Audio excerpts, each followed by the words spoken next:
I'd worked myself to the bone for 3 years, just weeks away from the $95,000 bonus I'd earned with blood and sweat.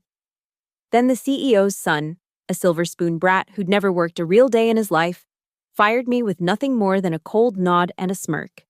He thought I'd crawl away defeated. He didn't know his decision would ignite a revenge plan that would freeze his daddy's $250 million empire and bring their entire corporation to its knees. My name is Emily Vargas, and until 3 weeks ago, I was a senior financial analyst at Orion Trust Capital, one of New Denver's most prestigious investment firms. At 34, I'd clawed my way up from a middle-class neighborhood in Ohio, where my parents still lived in the same 2-story house with peeling paint and a mortgage they'd never quite escape.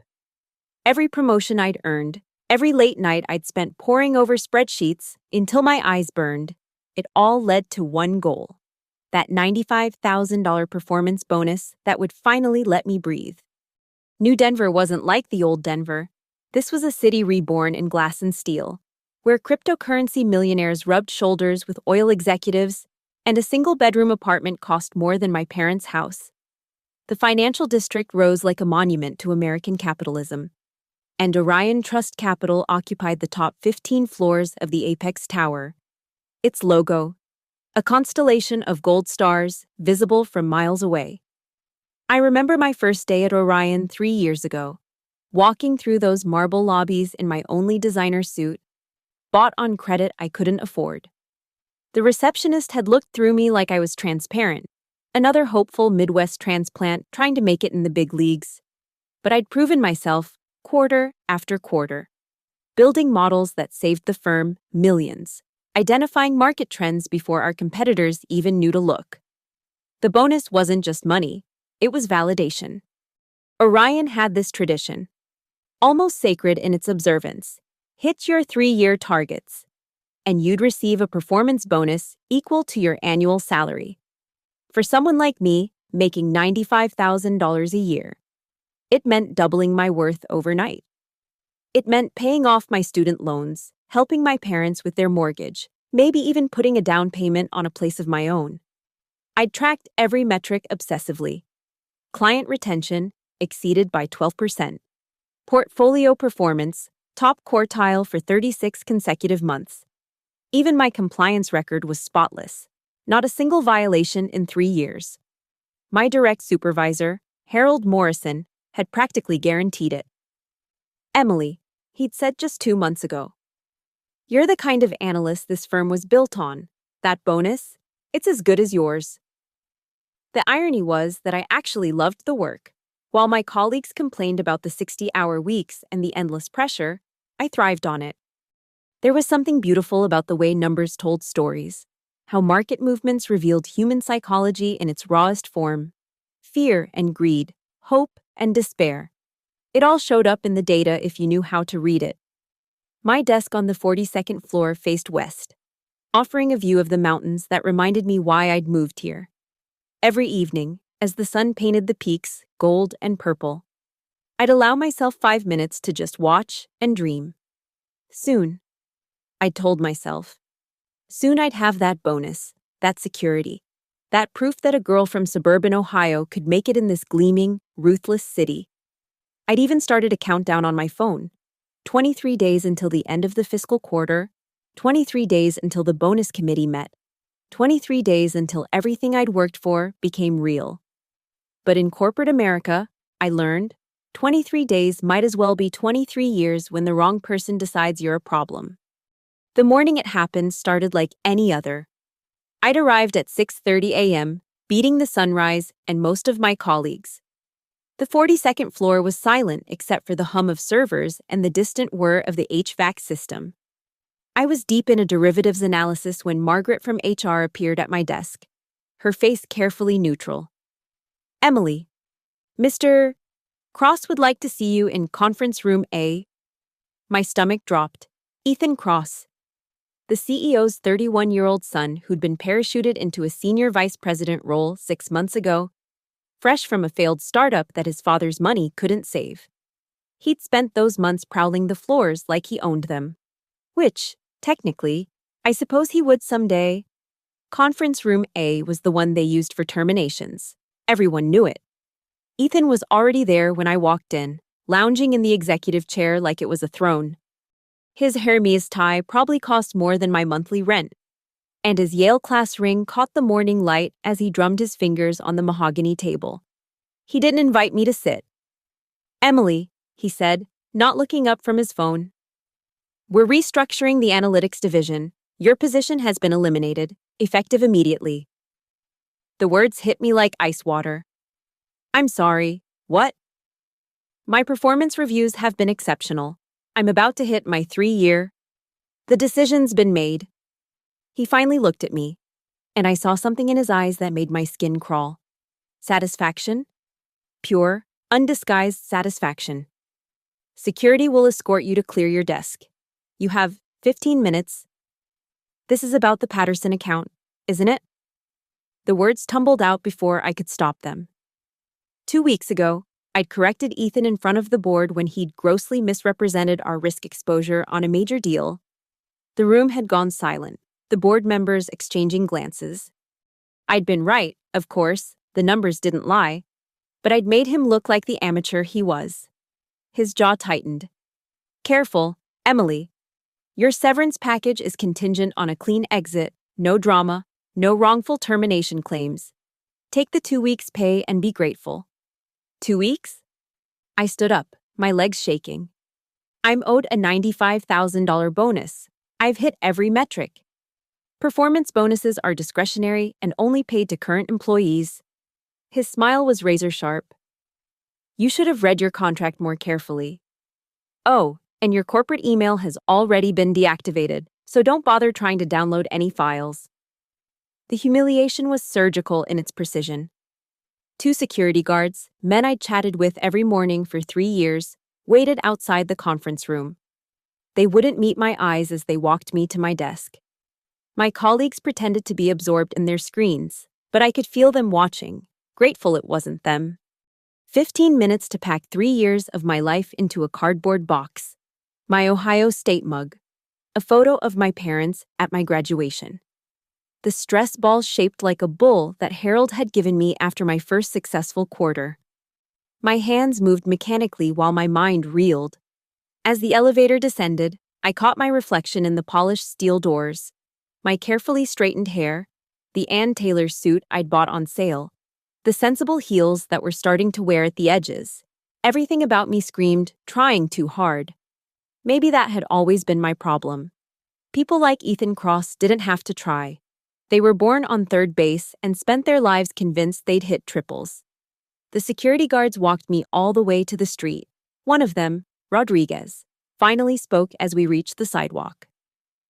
"I'm sorry, Emily. This isn't right." I wanted to say something dignified, something that would preserve what little pride I had left. Instead, I just nodded and walked away, carrying my pathetic box of belongings while the Apex Tower loomed behind me, indifferent as a monument. 23 days from my bonus, 3 weeks from changing my life, and Ethan Cross had destroyed it all with less thought than he'd give to ordering lunch.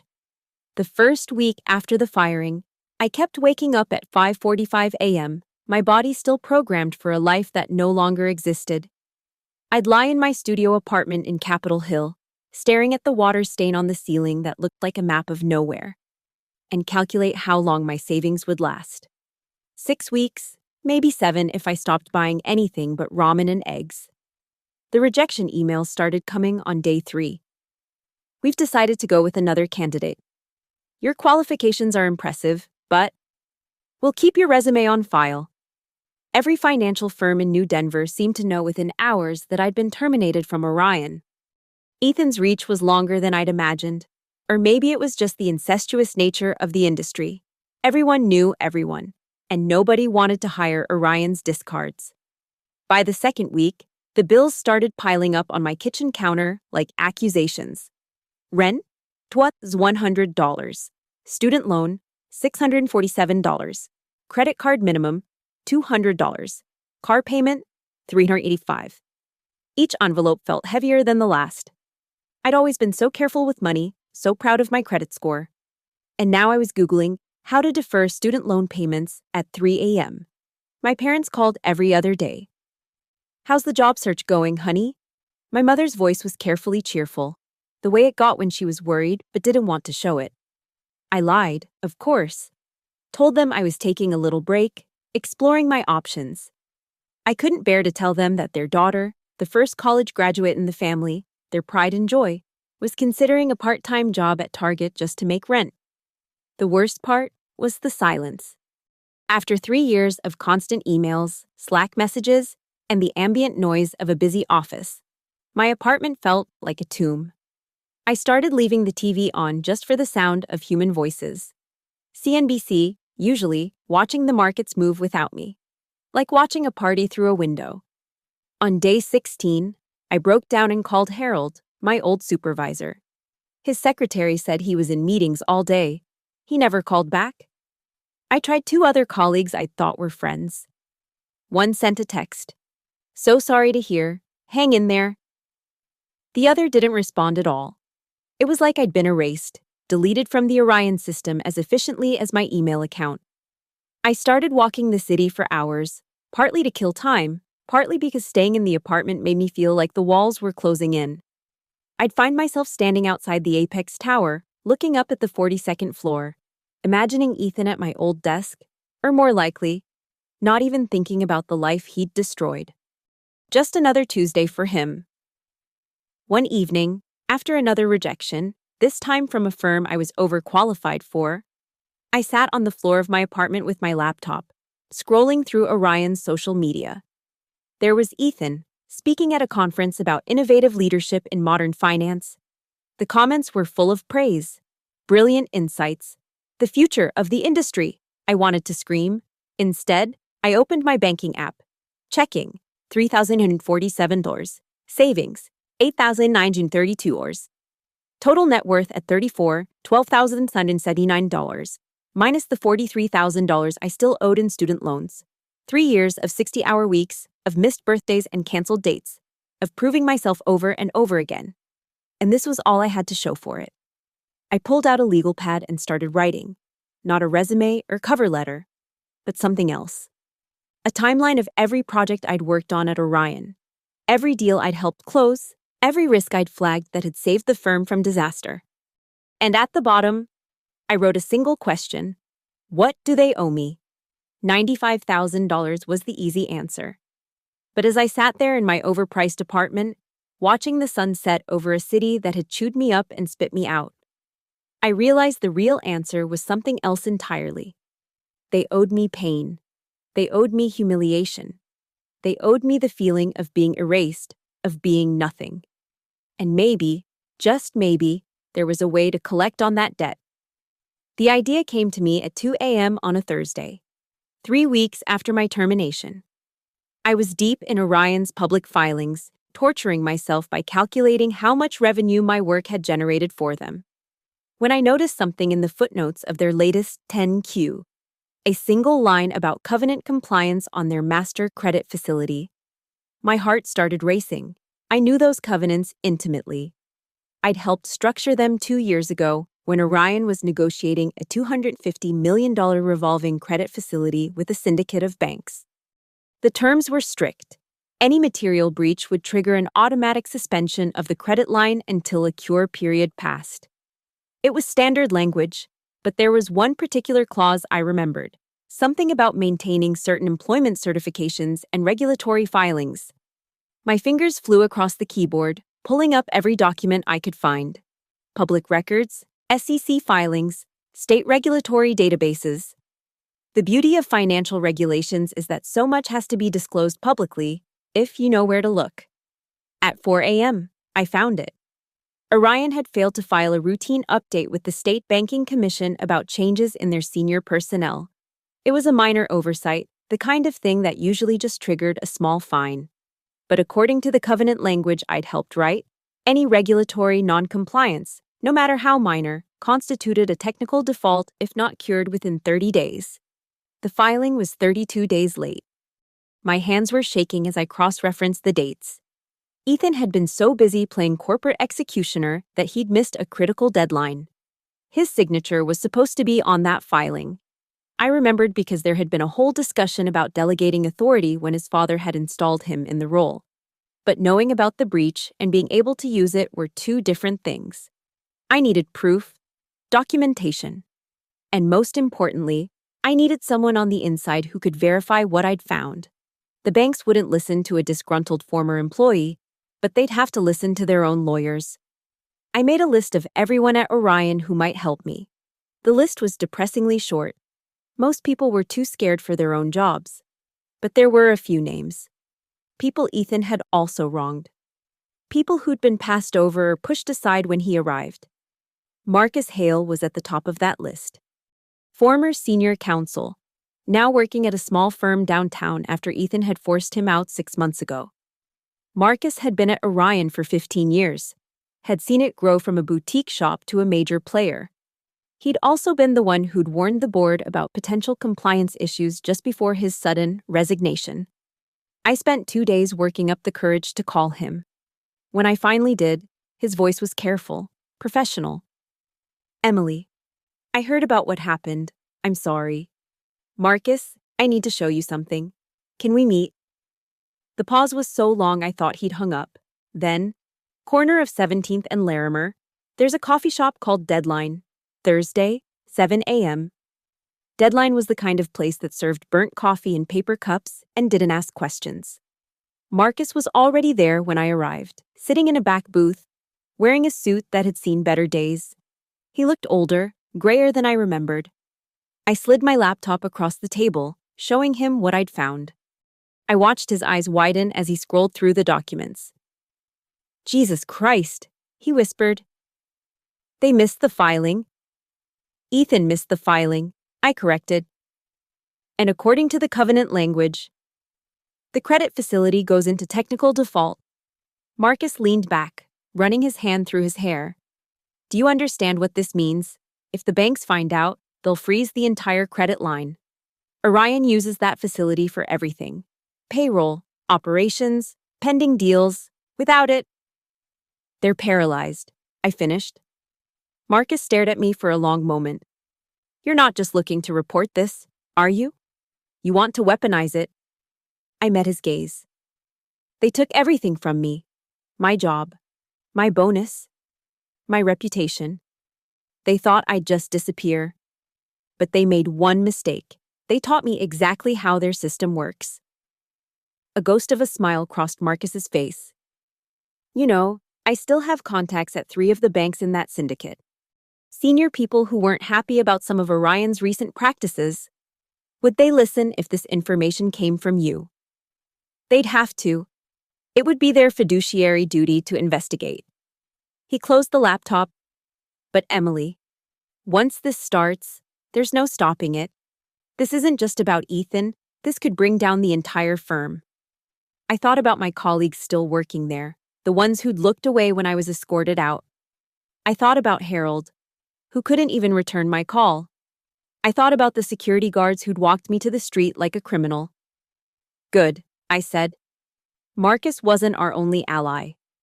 Over the next 2 weeks, we assembled what I came to think of as the Orphans of Orion, people Ethan had discarded like broken toys. There was Jennifer Reeves, former head of compliance, forced into early retirement when she'd questioned Ethan's aggressive interpretation of trading regulations. She met us at a dive bar in 5 Points, her hands wrapped around a whiskey. Neat. I kept copies of everything, she said quietly. 20 years of institutional knowledge on a hard drive in my basement. I knew someday someone would need it. David Park joined us next, a brilliant quantitative analyst who'd been demoted to junior status after refusing to massage numbers for one of Ethan's pet projects. We met him at midnight in a 24-hour diner off Colfax. He slid a USB drive across the table. Internal communications, he said. Emails where Ethan explicitly tells the compliance team to handle the regulatory filings. He never followed up, too busy planning his Forbes interview. The most unexpected ally was Sandra Morrison, Harold's wife. She called me out of the blue one evening. Harold won't help you, she said without preamble. He's too scared, but I'm not. That little bastard made my husband cry. Emily. Harold hasn't cried since his father died. Come to my house tomorrow when Harold's at work. Sandra's home in Cherry Creek was everything I'd once aspired to. Tasteful, comfortable, secure. She served me tea in china cups that probably cost more than my weekly groceries and showed me Harold's home office. He brings work home every night, she said, opening a filing cabinet. Anxiety is eating him alive. He knows what they did to you was wrong. She pulled out a folder. Board meeting minutes. Look at page 7. There it was, in black and white. Ethan Cross suggesting they clean house in analytics before bonus season. The date was 2 months before my termination. We started meeting weekly in Marcus's cramped office after hours, mapping out Orion's corporate structure on a whiteboard like detectives solving a murder. Which banks held which portion of the credit facility, who the decision-makers were, what would trigger not just an investigation, but an immediate freeze. We need more than the missed filing, Marcus said one night, pizza boxes scattered across his desk. That's our foothold, but if we want to ensure they can't wiggle out of it, we need a pattern of non-compliance. Jennifer smiled grimly. Oh, I can give you patterns. Did you know Ethan's been using the company's algorithmic trading system for personal transactions? Small stuff, but completely illegal. He thinks he's being clever, routing it through offshore accounts. Can you prove it? I asked. I can do better than that. I can show you the audit trail he thought he deleted. The room went quiet. We all knew what this meant. This wasn't just about freezing a credit line anymore. This was about exposing potential criminal activity. David cleared his throat. There's something else. I've been monitoring Orion's trading patterns since I left. They're over-leveraged on several positions, betting heavy on interest rate movements. If their credit gets frozen and they can't meet margin calls, the positions unwind, Marcus finished. Catastrophically. I stared at the whiteboard, at the web of connections and vulnerabilities we'd mapped. It looked like a nervous system, and we'd found every pressure point. We need to be careful, Marcus warned. If they get wind of what we're doing, they won't, I said.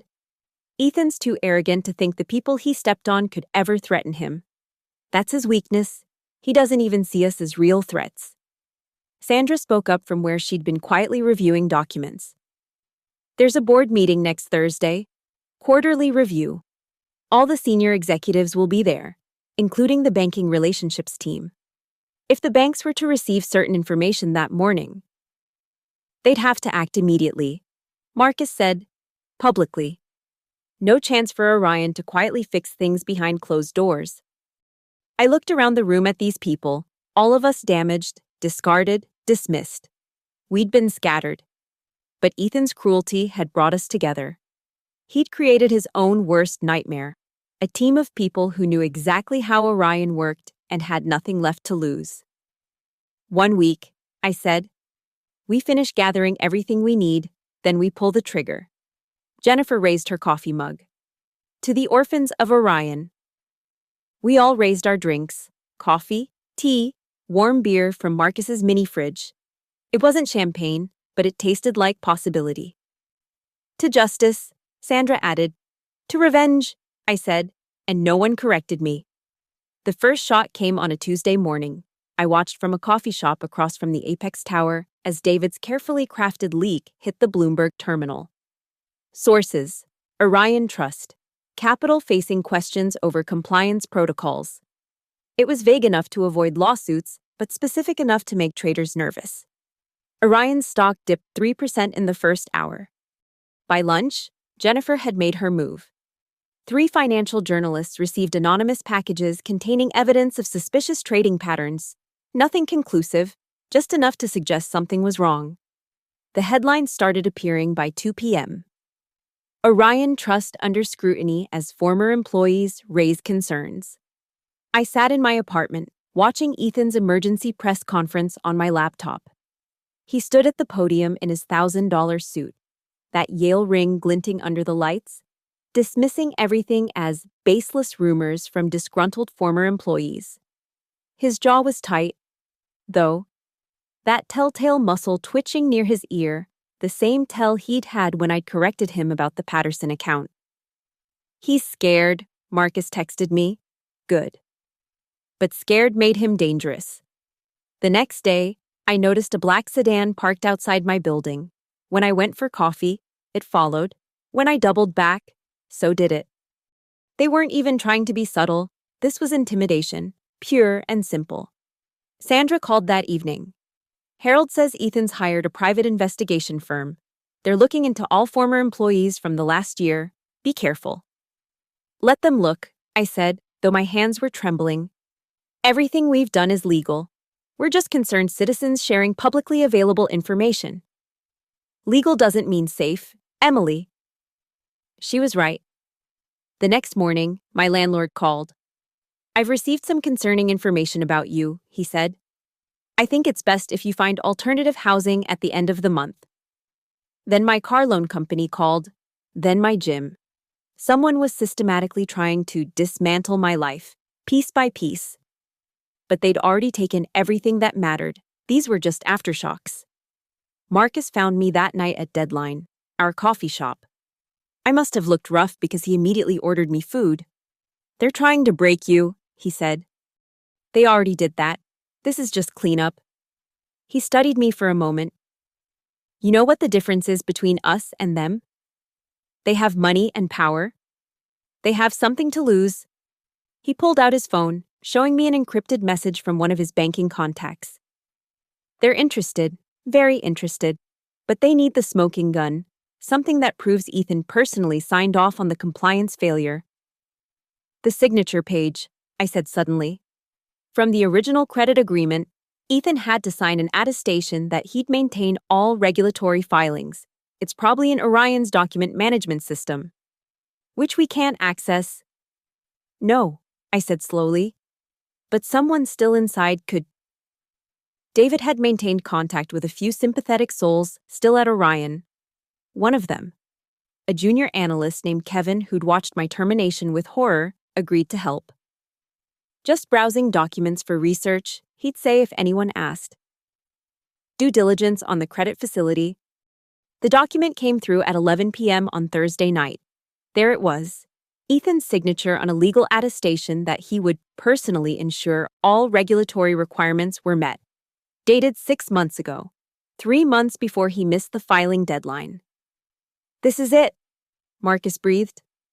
This proves he's personally liable for the breach. We worked through the night, preparing the package, every piece of evidence, meticulously documented, Jennifer's compliance reports, David's trading analysis, the missed filing, the attestation, a timeline showing how Ethan's negligence had put the entire firm at risk. At 6 a.m. Friday morning, 3 hours before the board meeting, Marcus sent the package to his contacts at 3 separate banks in the syndicate. The subject line was simple: urgent, potential default on Orion Trust Credit Facility. Then we waited. At 8:47 a.m., my phone buzzed. A text from David. Trading halted. At 9:15 a.m., another text. Emergency board meeting announced. At 9:43 a.m., Marcus called. My contact just confirmed. All 3 banks are invoking the investigation clause. The credit facility is frozen pending review. I stood at my window, looking toward the Apex Tower in the distance. Somewhere up there, Ethan Cross was learning what it felt like to watch everything slip through his fingers. $250 million. Locked away with the stroke of a pen. My phone rang. Unknown number. I almost didn't answer, but curiosity won. You think you've won? Ethan's voice was raw, stripped of its usual arrogance. I think you should have read the covenants more carefully, I said, echoing his words from the day he fired me. You should have read them very carefully. The line went dead. The collapse happened faster than even I had anticipated. By noon, Friday, Orion Trust Capital was in full crisis mode. Without access to their $250 million credit line, they couldn't meet margin calls on their leveraged positions. The dominoes fell with brutal efficiency. I watched it unfold from Marcus's office, multiple screens displaying financial news channels, Twitter feeds, and market data. Every refresh brought fresh disaster. Breaking, Orion Trust. Unable to meet margin requirements on 80 Maidor position. Urgent, trading partners demand immediate collateral from Orion. Flash, emergency SEC investigation launched into Orion Trust Capital. At 2 p.m., the death blow came. The Wall Street Journal published a devastating expose, clearly fed by Jennifer's carefully curated evidence, detailing Ethan's personal trading through company systems. The headline: CEO's son used firm's algorithms for personal gain while overlooking critical compliance. Sandra called from Harold's office. You should see this place. It's chaos. They've got lawyers from 3 firms here, investigators everywhere. Ethan's locked in the boardroom with his father. We can hear the shouting from 2 floors down. The stock price was in free fall, down 43% and counting. Every minute that passed meant millions in market cap evaporating. The financial news channels had assembled panels of experts to perform autopsies on a company that wasn't even dead yet. Then came the announcement I'd been waiting for. At 3:47 p.m., Orion Trust Capital issued an emergency statement. Effective immediately. Ethan Cross has resigned from all positions at Orion Trust Capital to pursue other opportunities. Pursue other opportunities. Marcus laughed bitterly. That's corporate speak for thrown out on his ass. But it wasn't over. The banks wanted blood. With the credit facility frozen and investigations mounting, Orion needed immediate capital. The board was forced to announce an emergency asset sale, liquidating their prize acquisition from last year at a massive loss. The same acquisition Ethan had championed as his signature achievement. David pulled up the numbers. They bought TechVest Analytics for $500 million. Current offers are coming in around $200 million. A $300 million loss, Jennifer said quietly. Plus the frozen credit line, plus the market cap destruction. We're looking at close to $1 billion in total damage. I felt something I hadn't expected, a moment of vertigo, like looking down from a height I hadn't realized I'd climbed. We'd done this. The orphans of Orion had brought a giant to its knees. My phone rang. Harold Morrison. Emily. His voice was hoarse. I know I don't deserve to ask, but the employees here, the ones who had nothing to do with this, their 401ks are in company stock. People are watching their retirements disappear. Maybe they should have thought about that when they looked the other way, I said. But the words felt hollow. I thought about Rodriguez, the security guard, the cleaning crew who'd always smiled at me, the junior analyst just trying to make rent like I had been. The board wants to meet with you, Harold continued. Unofficially, they want to know what it would take to make this stop. It's too late for that. The banks have the evidence. The SEC is investigating. This is beyond any of us now. Please, Emily, just hear them out. I looked at Marcus, who shrugged. Your call. At 5 p.m., I walked into the Apex Tower for the first time since my termination. The marble lobby felt different, charged with panic instead of power. The security desk was unmanned.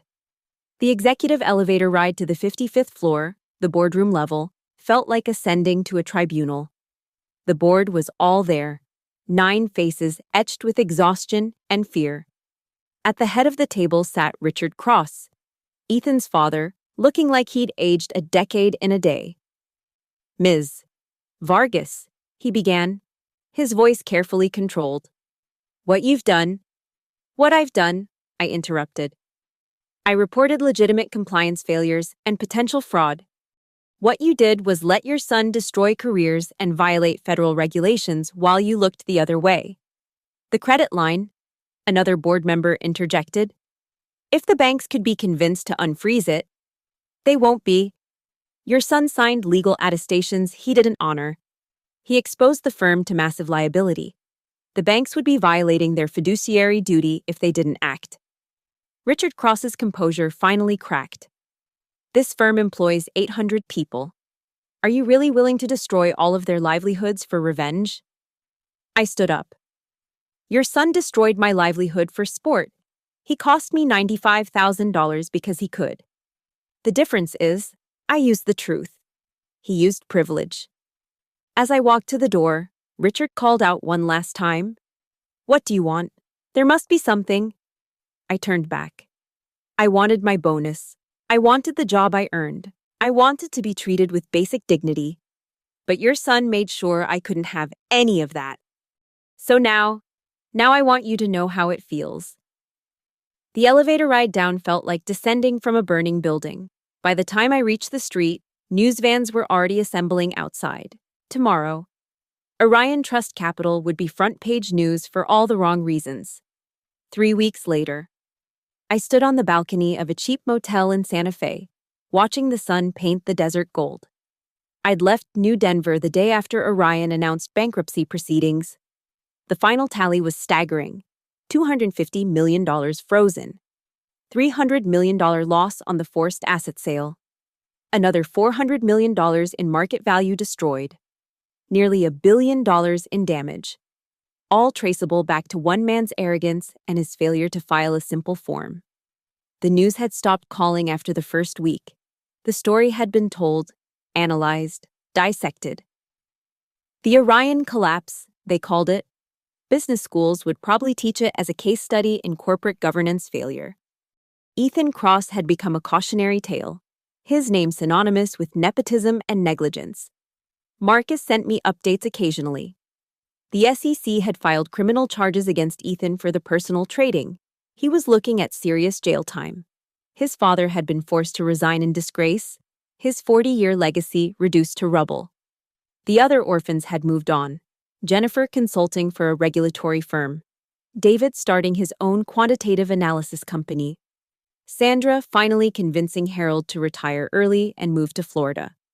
I'd received a dozen job offers from firms that admired my attention to detail and deep understanding of compliance.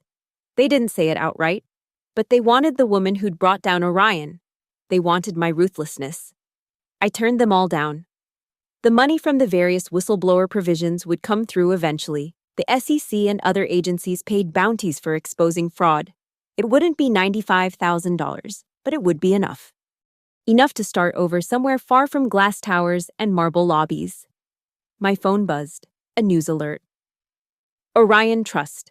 Capital final day of trading. 800 employees affected. 800 people. The number sat heavy in my chest. I told myself they were collateral damage, that they'd stood by while Ethan destroyed careers. But I knew that wasn't entirely true. Most were just people trying to survive, like I had been.